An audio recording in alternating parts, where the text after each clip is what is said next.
ភ័យថងឋានលើកយកចំនួនព្រំដែនកម្ពុជាថៃនិងអ ក្រិតកម្មអនឡាញពិភាក្សាជាមួយម៉ាក្រុង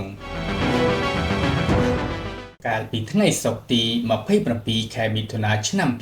2025នាយករដ្ឋមន្ត្រីថៃភ័យថងឋានស៊ីនវត្ត្រាបានសន្ទនាតាមទូរស័ព្ទជាមួយប្រធានាធិបតីបារាំងអេម៉ានូអែលម៉ាក្រុងដោយពិភាក្សាគ្នាលើបញ្ហាមួយចំនួនក្នុងនោះមានបញ្ហាព្រំដែនកម្ពុជាថៃនិងបទអក្រិតកម្មអនឡាញផងដែរចំពោះបញ្ហាព្រំដែនកម្ពុជាថៃលោកស្រីភ័យថងឋានបាននិយាយថាថៃបញ្ញាចិត្តចំពោះដំណោះស្រាយដោយសន្តិវិធី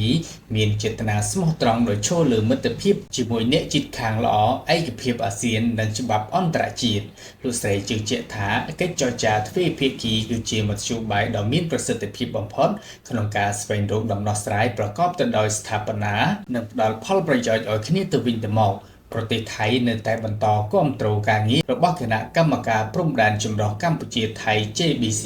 ហើយសង្ឃឹមថាបារាំងក្នុងនាមជាដៃគូអន្តរជាតិដ៏ជិតស្និទ្ធនឹងដើរតួក្នុងការគាំទ្របរិយាកាសអំណោយផលដល់ការបន្តកិច្ចចរចាទ្វេភាគីចំណែកទាក់ទិននឹងការប្រយុទ្ធប្រឆាំងនឹងបទអក្រិតឆ្លងដែនលោកស្រីភ័យថងឋានបានលើកឡើងពីវិធានការយ៉ាងសកម្មរបស់ថៃប្រឆាំងនឹងបទអក្រិតកម្មឆ្លងដែនជាពិសេសការឆបោកនិងអក្រិតកម្មអនឡាញហើយបានបញ្ជាក់ពីការត្រៀមខ្លួនធ្វើកិច្ចសហប្រតិបត្តិការយ៉ាងជិតស្និទ្ធជាមួយដៃគូអន្តរជាតិរួមទាំងប្រទេសបារាំងផងដែរទោះបីជាយ៉ាងណាក៏ដោយក្រៅពីបញ្ហាខាងលើនេះលោកស្រីភ័យថងឋាននិងលោកម៉ាក្រុងក៏ពិភាក្សាគ្នាលើប្រធានបទពង្រឹងទំនាក់ទំនងទ្វេភាគីពាណិជ្ជកម្មវីដេអូបញ្ហាជាសកលនិងដំណើរទស្សនកិច្ចផ្លូវការផងដែរ